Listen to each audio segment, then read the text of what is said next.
Hello friends, welcome to my YouTube channel SP math classes में। तो viewers, इसके पहले जो है कि आप लोगों के ज्ञान और पाठ्यक्रम के लगभग जितने भी क्वेश्चन 2016 से लेकर के 2021 तक सेक्शन सी और सेक्शन बी में पूछे गए थे, उनको कंप्लीट करवा दिया गया है।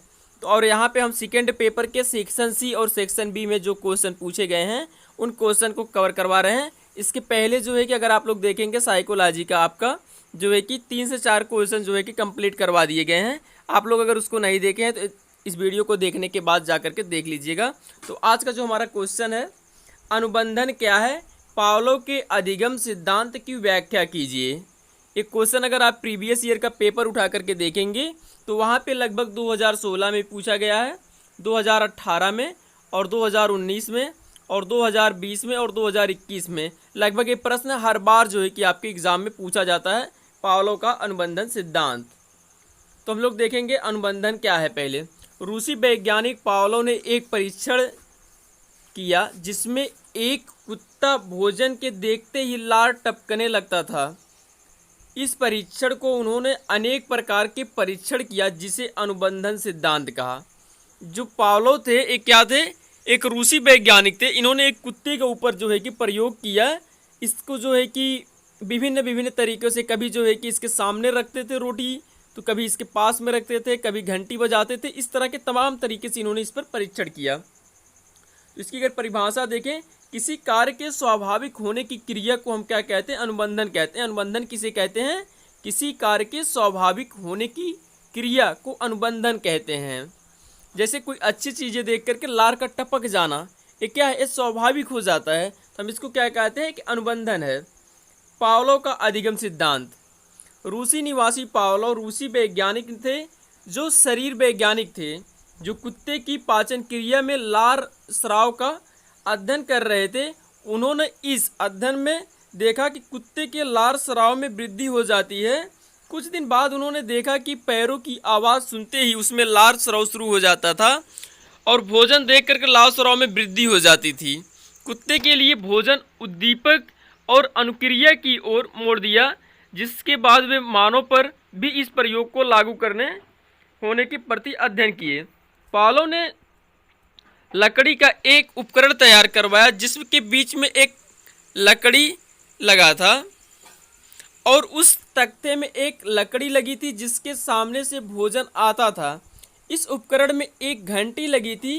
पावलोव ने इस उपकरण में एक ऐसा प्रबंध कराया था कि जिसमें घंटी का बटन दबाने से ही घंटी बजने लगती थी और भोजन की बटन दबते ही कुत्ते के सामने भोजन की प्लेट आ जाती थी। इस उपकरण में कुत्ते के लार को स्राव करने के लिए एक बीकर की व्यवस्था किए थे। उसकी जो लार टपकती थी उसको जो है एकत्रित करने के लिए एक बीकर की व्यवस्था किए थे। आगे देखेंगे, पावलोव ने यह प्रयोग एक ध्वनि बधित कमरे में किया। उन्होंने इस उपकरण में एक कमरे में और उसमें एक और भूखे कुत्ते को बांध दिया। इस कुत्ते की लार ग्रंथि में ऑपरेशन द्वारा एक नलिका डाली हुई थी। इस नली के दूसरे छोरे पर उस बीकर को सेट कर रखा था। उन्होंने भोजन की बटन दबाया और कुत्ते के सामने भोजन की प्लेट आ गई। भोजन को देखते ही कुत्ते ने लार स्राव होने लगा। पावलोव की दृष्टि से भोजन कुत्ते के लिए उद्दीपक था और भोजन देखते ही उसके मुंह से लार आना या सहज अनुक्रिया थी। सहज अनुक्रिया कहें या स्वाभाविक अनुक्रिया थी। उसके बाद उन्होंने इस प्रक्रिया को कई बार दोहराया, जिसमें उसने पहले केवल घंटी बजाया, उसके समय बाद भोजन प्रस्तुत किया तो घंटी की आवाज़ सुनकर के कान खड़े हो गए और भोजन देखते लार टपक होने लगे। परंतु कुछ समय बाद घंटी की आवाज़ सुनते ही उसके लार स्राव होने लगे हो जाता था, जिससे घंटी की आवाज़ ही उसके लिए सहज अनुक्रिया का कार्य करती थी। पहले जो था वो क्या है कि भोजन को देख करके जो है कि उसके लार टपकते थे। कुछ दिन जो है कि घंटी बजा करके भोजन को देते थे, तो क्या करता था, घंटी की आवाज़ सुन करके ही जो है पहले घंटी बजाते थे, उसके बाद भोजन देते थे, तब टपकता था। उसके बाद क्या किया कि घंटी केवल बजा देते थे, तभी उसके लार टपकने लगते थे। जिसमें कुत्ते घंटी की आवाज़ के बाद भोजन मिलना उसके लिए अनुबंधन का कार्य करता था। उसको पता चल जाता था कि अब जो है कि घंटी बज गई है, अब हमें भोजन मिलेगा। इसका मतलब उसको स्वाभाविक जो है कि अनुक्रिया होने लगती थी। इसी को हम क्या कहते हैं, अनुबंधन कहते हैं, कि उसको पता चल जाता है कि अब हमें जो है कि भोजन मिलने वाला है। इस प्रयोग के पावलों के निष्कर्ष क्या निकले देखेंगे। पहला, किसी भी स्वाभाविक उद्दीपक के लिए स्वाभाविक अनुक्रिया होती है जिससे मानव वैज्ञानिक ने भाषा में सहज क्रिया कहते हैं। जैसे भोजन के लिए लार आना सहज अनुक्रिया है। दूसरा है, किसी भी अस्वाभाविक उद्दीपक के साथ स्वाभाविक उद्दीपक को एक साथ प्रस्तुत करने से स्वाभाविक अनुक्रिया होती है। घंटी प्लस भोजन के साथ लार का आना क्या है, एक स्वाभाविक अनुक्रिया है। तीसरा देखेंगे, स्वाभाविक उद्दीपक को अनुबंधित उद्दीपक को प्रस्थापित किया जा सकता है।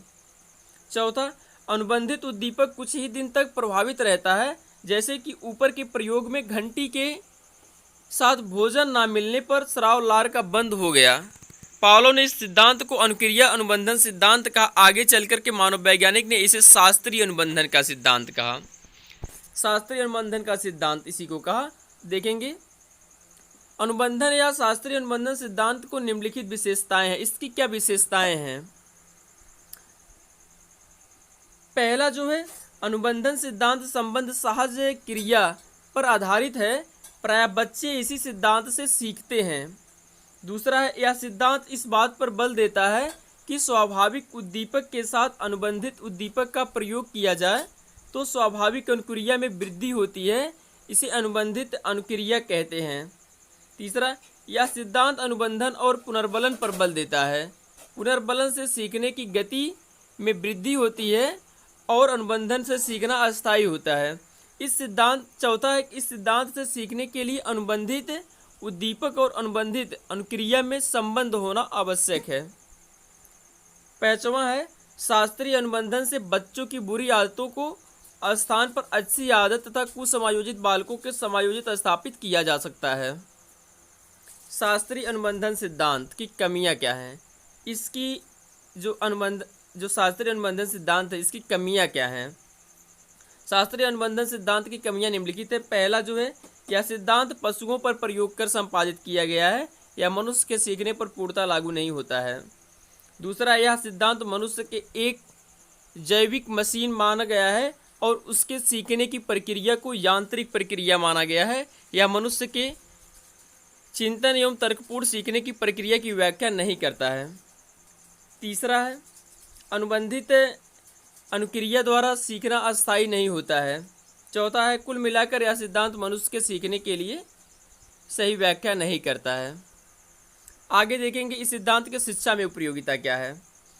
अनुक्रिया अनुबंधन सिद्धांत का जो है कि इसका शिक्षा में उपयोगिता क्या है। शास्त्रीय अनुबंधन सिद्धांत की शिक्षा की उपयोगिता क्या है? पहली क्या है, यह सिद्धांत सीखने में क्रिया अनुबंधन और पुनर्बलन पर बल देता है। शिक्षकों को बच्चों को कुछ भी पढ़ते लिखते समय इसका प्रयोग किया जाना चाहिए। जैसे क्या होता है, कहीं पुरस्कार देना होता है बच्चों को, तो क्या होता है कि जो प्रथम स्थान ले आएगा उसको मान लो कि साइकिल दिया जाएगा, तो क्या होता है उस साइकिल पाने की इच्छा में जो है कि उतना कार्य करते हैं। तो क्या होता है, शास्त्रीय अनुबंधन सिद्धांत पर आधारित होता है।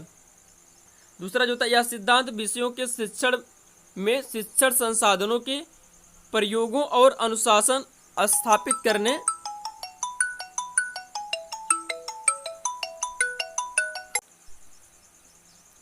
तीसरा है जो कि इस विधि से ऐसे विषयों को सरलता से पढ़ाया जा सकता है जिनमें बुद्धि चिंतन एवं तर्क की आवश्यकता नहीं होती है, जैसे शिशुओं को पढ़ाना लिखाना और सिखाना होता है। चौथा जो है, शास्त्रीय अनुबंधन के द्वारा बच्चों की बुरी आदतों को प्रस्थापित करके नई आदतों तथा मानसिक रोग एवं भय से दूर किया जा सकता है। पांचवा जो है कि शास्त्रीय अनुबंधन द्वारा बच्चों का समाजीकरण सरलता से किया जा सकता है। तो हम आशा करते हैं आप सभी छात्र जो है कि अच्छे से तैयार कर लेंगे। आपके प्रश्न आने की जो संभावना है 100% आप मान के चलिए कि हर बार जो है कि पूछा जाता है। सेक्शन सी में नहीं आता तो सेक्शन बी में ज़रूर पूछा जाता है। तो आप सभी छात्र जो है कि अच्छे से तैयार कर लेंगे।